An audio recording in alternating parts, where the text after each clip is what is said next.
mesma coisa. Não, não é. Uma coisa é eu pegar um suspeito A, quebrar todos os e-mails dessa pessoa e vou ter as comunicações das pessoas com esse determinado indivíduo. Outra coisa é eu abrir para um número indeterminado de pessoas que falaram com outras N Mas pessoas. é um indeterminado, determinável pela investigação.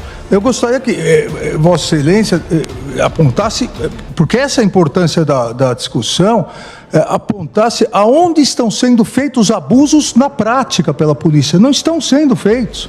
Até hoje não tem essa tese. Né? Não estão sendo feitos. Estamos discutindo isso hoje, a primeira vez. Ministro André, a espacialidade, mas serão feitos. A espacialidade e a temporalidade não satisfazem Vossa Excelência como critério de controle? Não, o que satisfaz é a fundada suspeita. Fundada suspeita e a proporcionalidade. Indeterminável, proporcionalidade, exaurimento de meios menos invasivos. Eu tenho que identificar uma pessoa. Porque você não vai quebrar o sigilo da pessoa numa de investigação, pelo assassinato. Qual é a diferença de raciocínio? Numa investigação, eu parto de um indivíduo para o todo.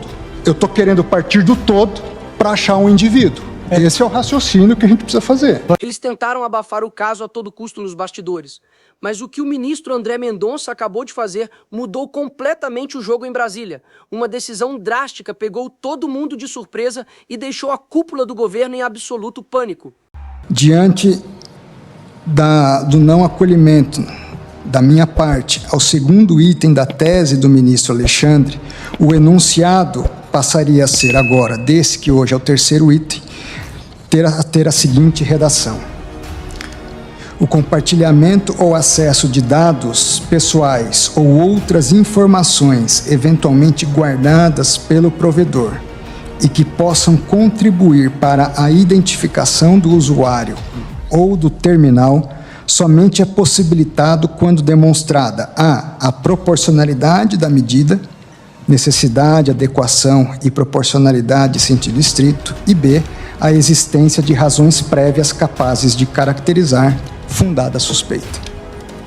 Penso que essa nova redação, ela melhor endereça a preocupação que já havia sido externada pelo ministro Cristiano Zanin.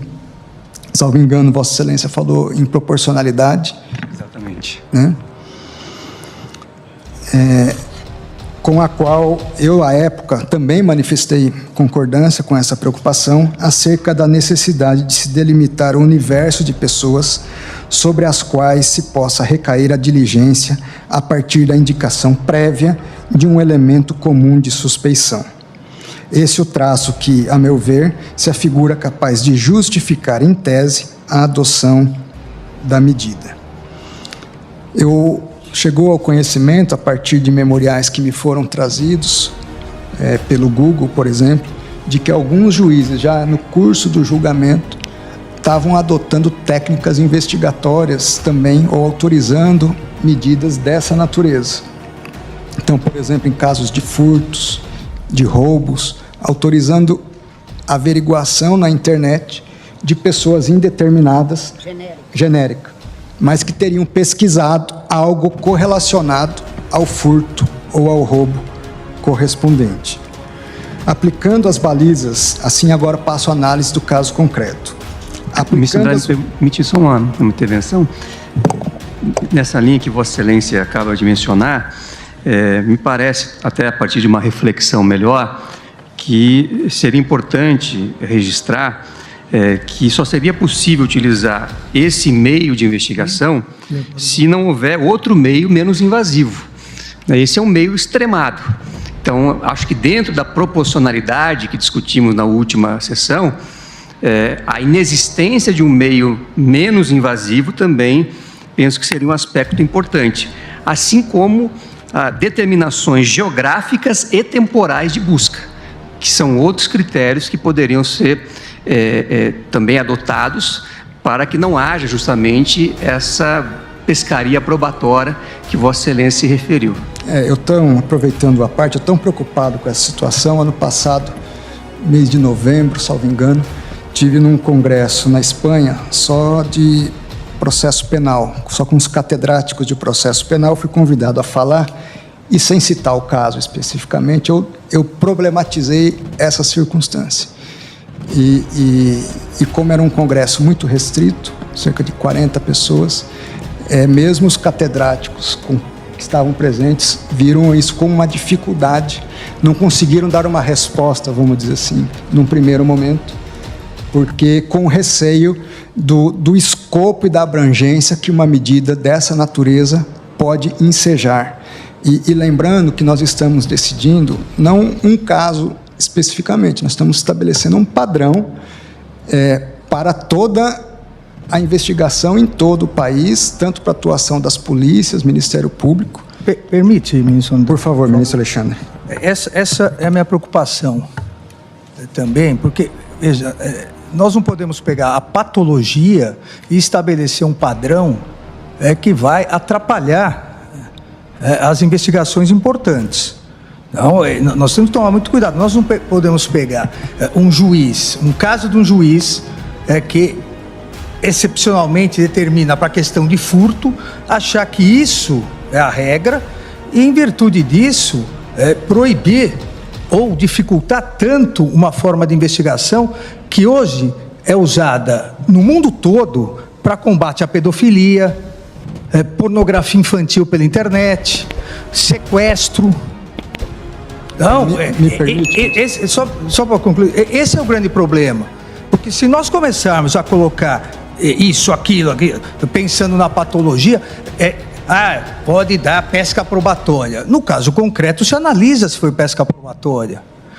Nós temos o caso, e esse é um dos casos, nós temos o caso que houve a necessidade de verificar quem consultou aquilo naquele momento para descobrir os assassinos da Marielle. Olha, isso não é patologia, não é pesca probatória. Exatamente por isso, e obviamente o ministro Zanin já tinha colocado alguns tópicos para aprimorar a tese, exatamente por isso que é diferente falar em pesca probatória ou pessoas indeterminadas, desde que determináveis a partir de outros elementos e provas obtidos. A minha grande preocupação, ministro André, já devolvo a palavra, a minha grande preocupação é ficar uma redação que vede pessoas indeterminadas, mesmo que determináveis. Nós tivemos recentemente, isso deu grande relevância, porque o juiz, na audiência de custódia, soltou os 3 sequestradores de 2 casais idosos. O tribunal rapidamente depois reverteu isso. Mas por que se chegou aos sequestradores? Exatamente quebrando esses conexão e registros e aplicativos numa área onde se chegou à investigação que poderiam estar lá, em cativeiro. Se quebrou de pessoas indeterminadas, mas determináveis naquela região a partir de uma investigação prévia. Obviamente, o que se chegar de pessoas que não tenham absolutamente nada com a investigação, deve ser afastado. Isso não é novidade, presidente, porque, e hoje se usa muito menos, nós sabemos, a interceptação telefônica, mas nós temos que transpor a experiência da interceptação telefônica para isso. Quando o juiz determinava uma interceptação telefônica do sujeito A, infelizmente ele estava também determinando a quebra do sigilo telefônico de B, C, D e E que ligavam para aquele A. E tudo que não tinha relação com o processo era retirado. Aqui é a mesma coisa. A minha única preocupação, ministro André, é exatamente isso. Nós vamos ou não manter a possibilidade de pessoas indeterminadas, desde que determináveis a partir de outros elementos de prova, porque se nós retirarmos essa possibilidade, nós vamos estar retirando um instrumento importantíssimo para a polícia investigar questões nas redes, repito, principalmente pedofilia, pornografia infantil e questões não nas redes, mas questão de extorsão mediante sequestro. Então, a minha grande preocupação é essa. Pessoas indeterminadas, mas determináveis pela investigação. Vossa Excelência concorda ou não? Porque me parece que Vossa Excelência retirou isso. Eu retirei o item 2 e estou... Sempre é controle judicial. Sim. Sempre com controle judicial. Sempre com determinação judicial. A grande questão é, eu preciso à luz do meu entendimento, da existência de razões prévias e de fundada suspeita prévia. Qualquer medida, hoje, para eu abordar qualquer pessoa na rua, eu preciso de uma fundada suspeita. Aqui entendo as preocupações de Vossa Excelência e envolve uma questão até de um certo dilema, mas é a possibilidade de se abrir para pessoas indeterminadas, sem que se tenha uma prévia suspeita dessa conduta, o que eu acho que há outras medidas invasivas mais pontuais, por exemplo, em casos de pedofilia. E as polícias fazem isso, você enviar, há uma suspeita de certas situações, enviar um programa espião, a partir de certas procuras que as polícias fazem, e aí mas aí você está focando em uma pessoa que já havia prévia suspeita, e a partir dali você consegue alcançar uma rede de pornografia infantil, de pedofilia, e de uma criminalidade mais sistêmica e organizada. O outro ponto é eu abrir, na minha opinião, de uma forma ampla, a pessoas com conceitos abertos, indeterminadas, mas determináveis. São conceitos abertos. O conceito que nós temos no Código de Processo Penal é uma fundada suspeita. Se há uma fundada suspeita, o juiz autoriza em relação a essas pessoas.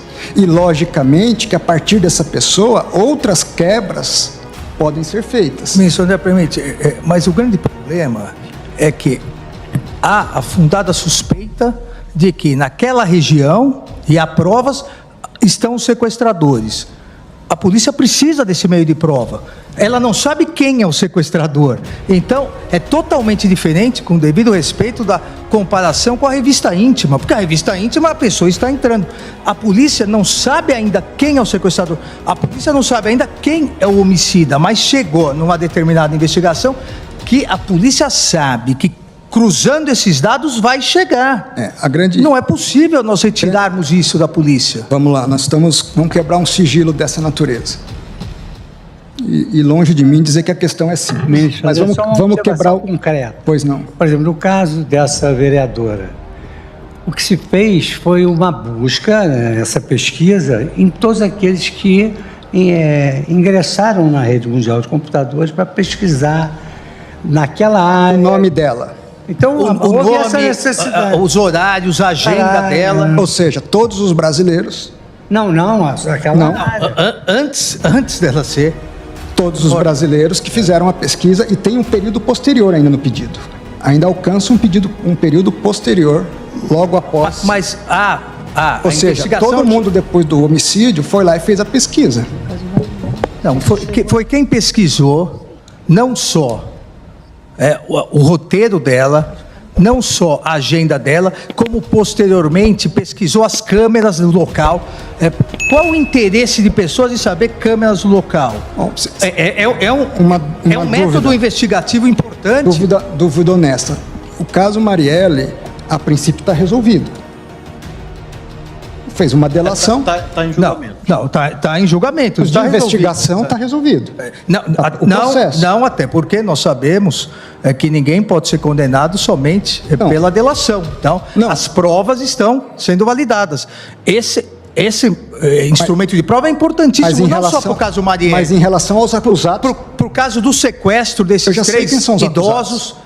Não há, devido ao respeito, não há lógica em nós restringirmos de forma abstrata um meio de prova importantíssimo para a polícia, achando, e como disse o ministro Fux, só com ordem judicial, então há o controle judicial, achando que pode haver pesca probatória, que seja anulado depois. Eu não tenho dúvida que vai haver um arrastão probatório. Ministro André, só para colaborar com Vossa Excelência, embora, obviamente, a minha ilustre antecessora já tenha votado, 2 observações, uma à guisa de obter-dito, a outra sobre o caso concreto. Primeiro, é muito curioso que o Google queira impedir que o Estado faça o que ele, Google, faz. É muito singular isto, porque o Google faz, a Meta faz, as farmácias fazem. Quebram nossos sigilos e vendem os nossos acessos. É muito peculiar isto. mas é apenas uma observação de ordem ética, eu diria. Mas em relação ao caso concreto, ministro André, é apenas uma ponderação. Quer digamos que essa pesquisa pode ser feita, quer não seja, para que chegue a fundada suspeita, provavelmente, de algum modo, a pesquisa será feita. Então, eu temo que, se restringirmos muito, em vez de proteger, nós estejamos abrindo caminhos para canais paralelos de investigação. Porque quando você restringe muito a investigação, impede, ela acontece por meios paralelos. Alguém vai dizer, nesse caso, sem a colaboração do Google. Sim, é fato, mas existem muitas ferramentas de tecnologia que permitem esse tipo de devassa de dados. E aí sem controle judicial. Controle judicial. Eu quero crer que não se admita nenhuma hipótese de investigações paralelas. Claro, mas na prática, não. Eu apenas estou dizendo que nós não admitimos, mas na prática, se nós restringirmos, então eu não posso isto chegará lá, né? Partir desse pressuposto. Então nós vamos, e não são só as pesquisas do Google, nós estamos aqui autorizando as comunicações, uma série de dados de um número indeterminado de pessoas. Por isso que eu estou falando, é um dilema. Qual o limite da investigação? Nós podemos tomar decisão, por exemplo, eu apoiaria, não precisa ter sigilo bancário e fiscal. Por que teríamos? Vamos acabar. Mas desculpa, qual a relação?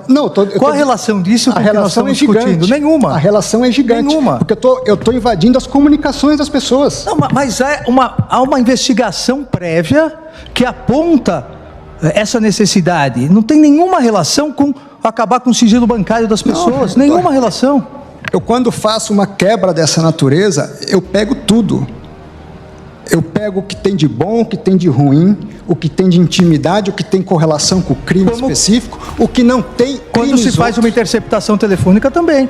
E tudo que não é relacionado é descartado. Mas é relacionado a pessoas determinadas. Da mesma forma, nós não a pessoas indeterminadas. Não, a pessoas indeterminadas. Todo mundo que ligar para aquele que estiver sendo grampeado é gravado. Mas, lógico. É a mesma coisa. Não, não é. Uma coisa é eu pegar um suspeito quebrar todos os e-mails dessa pessoa e vou ter as comunicações das pessoas com esse determinado indivíduo. Outra coisa é eu abrir para um número indeterminado de pessoas que falaram com outras N pessoas. Mas é um indeterminado, determinável pela investigação. Eu gostaria que Vossa Excelência apontasse, porque essa é a importância da discussão, apontasse aonde estão sendo feitos abusos na prática pela polícia. Não estão sendo feitos. Até hoje não tem essa tese. Né? Não estão sendo feitos. Estamos discutindo isso hoje, a primeira vez. Ministro André, a espacialidade, mas serão feitos. A espacialidade e a temporalidade não satisfazem Vossa Excelência como critério de controle? Não, o que satisfaz é a fundada suspeita. Fundada suspeita... E a proporcionalidade. Indeterminável, proporcionalidade, exaurimento de meios menos invasivos... Eu tenho que identificar uma pessoa. Porque aí você não vai quebrar o sigilo da pessoa numa investigação, pelo assassinato no Rio de Janeiro. Qual é a diferença de raciocínio? Numa investigação, eu parto de um indivíduo para o todo. Eu estou querendo partir do todo para achar um indivíduo. Esse é o raciocínio que a gente precisa fazer. Vossa Excelência, se me permite, seria muito aberto se nós dissermos. É possível o afastamento mediante ordem judicial fundamentado de sigilo de dados, mas não é o caso. É possível no âmbito de investigação criminal. Uma investigação criminal, ela só se inicia em relação à pessoa suspeita. Sim, mas o que se está decidindo aqui é se eu posso, para descobrir, além dessa uma pessoa suspeita, outros suspeitos que eu não conheço. Sim. Por isso que, se é para uma pessoa suspeita, ótimo. Se é para as pessoas, a partir de uma pessoa suspeita, eu identificar outras pessoas correlacionadas a essa pessoa, ótimo. O que eu não posso é partir do geral para o particular. Mas não é isso que se pretende. Extorsão mediante sequestro, você tem uma pessoa, você tem um local, você tem o dado de uma pessoa não identificada ainda, mas você tem no cruzamento de informações. A polícia não vai mais poder pegar toda aquela região para saber aonde é o cativeiro. Não há lógica nisso. O que não vai se poder, na minha ótica, é quebrar o sigilo de todo mundo daquela região para depois ver quem está E os sequestrados morrem enquanto a polícia faz busca e apreensão em cada casa. Por isso que a questão não é simples. Se fosse simples, nós não estaríamos discutindo aqui. Por isso que são juízos de valores que nós precisamos fazer. Qual o limite de uma investigação? Essa discussão. Recentemente foi noticiado um caso concreto assim, uma pessoa com abuso de confiança utilizou no mesmo endereço da pessoa fraudada o seu cartão de crédito e repassou esse cartão de crédito para várias outras pessoas que fizeram compras numa zona imensa, que é a maior zona eleitoral da América Latina, que é a Zona Oeste. Então, com essa pesquisa semelhante à que os autos revelam, conseguiu-se detectar nessa Zona Oeste as lojas em que esse cartão foi utilizado, as pessoas que tinham o hábito de comprar nesse estabelecimento e chegou-se à autoria e à coautoria do delito. Mas você investigou o objeto, você não investigou as pessoas. Não, investigou as outras pessoas. Não, você investigou o objeto. Claro. Onde usou, onde passou a máquina, aí você foi determinando. Agora, você não fez uma busca na internet, é diferente a situação, com a devida vênia. Quanto a isso, eu não tenho dúvida. Agora, eu pego lá, quem pesquisou isso, quem pesquisou aquilo, comunicação de todo mundo. Aí, vamos lá, eu estou pesquisando uma lavagem de dinheiro.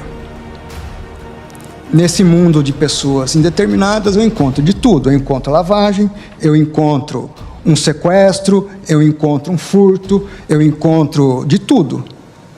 Uma vez descoberta a situação, com base numa medida legítima, pressupondo legítima de uma autorização judicial, eu jogo tudo, ou seja, nós vamos criar um ambiente que não é um fishing expedition, é uma arrastação expedition. É pesca de arrastão.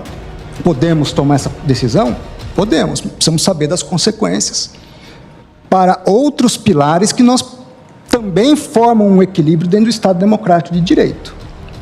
Se fosse por meu gosto pessoal de não querer crime, eu adotaria essa tese. Desculpa. Mas, não, estou falando por mim. Mas ninguém está aqui defendendo a arrastação. Vossa Excelência aqui, para defender o seu posicionamento, está dizendo que os demais estão isso, mas não é verdade. Eu estou dizendo que é isso, na minha opinião. André, permite uma parte?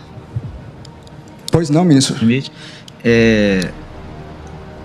Essas observações trazidas pelo ministro André têm uma relevância, além de tudo que foi dito, de forma muito particular, porque estamos iniciando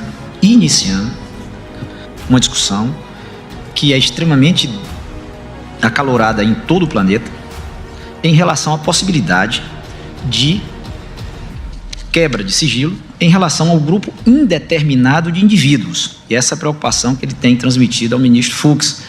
É diferente de alguém ter o seu sigilo telemático quebrado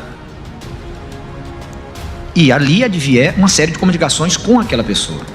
A outra ainda que se limitando no espaço temporal e territorial, quebrar o sigilo de vários indivíduos. Essa é uma discussão, o ministro Gilmar vai lembrar, e todos aqui que gostam e militaram com direito penal, que direito penal do inimigo, Ganter e Jacobs. E isso foi antagonizado em toda a academia de todo mundo, com exemplos muito mais extremados, como, por exemplo, o terrorismo. Então, esse é só um início. É a quebra telemática? A única hipótese... Depois de buscas e apreensões sem individualização.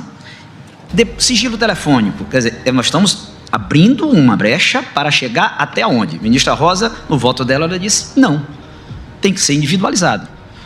O ministro Alexandre e o ministro Flávio trouxeram as preocupações, olha, nós não podemos, de um lado, por outro lado, impedir algumas investigações, mas a gente precisa, essa é uma discussão que é feita com o terrorismo. Se, por alguma razão, a polícia do DF tem conhecimento de que existe um artefato em uma determinada quadra, essa discussão é planetária. É possível uma busca e apreensão itinerante, sem individualizar os proprietários dos apartamentos? É possível uma quebra de sigilo utilizando aparelhamento para ouvir todas as pessoas da quadra ou da Asa Sul para localizar? Essa discussão não é fácil. Por isso que eu lembrei Jacobs. Isso é discutido no mundo todo. Então, eu só, antes de votar, eu só chamei a atenção para o que o ministro André falou, porque isso pode ser uma frecha e tem que ser muito bem calculada para não chegarmos a outros pontos que advirão. Aqui é telemática, tem telefônico, tem busca e apreensão. E o telefônico não é daquela forma. Hoje se pode buscar de uma quebra de conversas em toda uma região. De 30, 40, 300 pessoas. E até onde podemos ir? Então, é só para reflexão, que a gente deve ter algum tempo ainda para refletir. E desculpe a interrupção.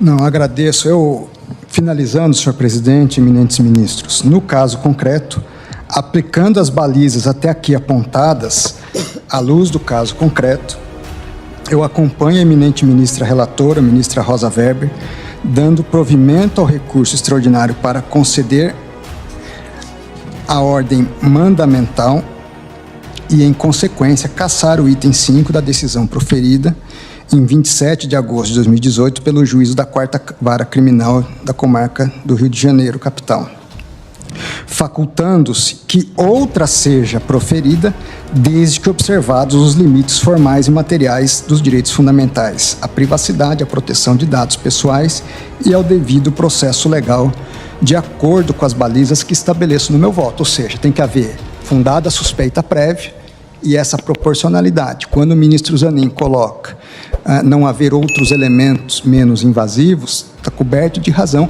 Por isso que até na minha proposta de tese eu especifico os 3 subprincípios da proporcionalidade, que é a necessidade, a adequação e a proporcionalidade em sentido estrito, porque nesses elementos eu tenho que ponderar haver um outro meio menos invasivo capaz de me dar aquele mesmo resultado. Assim, me permite só... Pois não. Eu acho que temos diversos pontos de convergência, inclusive essa questão, né, da necessidade de haver uma suspeita. Mas essa técnica, ela se chama busca reversa por palavra-chave, justamente porque, a partir de determinadas palavras-chave, busca-se chegar à pessoa suspeita ou que tenha praticado eventualmente o crime. Então, eu acho muito difícil termos, desde logo, quem é a pessoa que fez aquela busca. Até porque a técnica se chama busca reversa.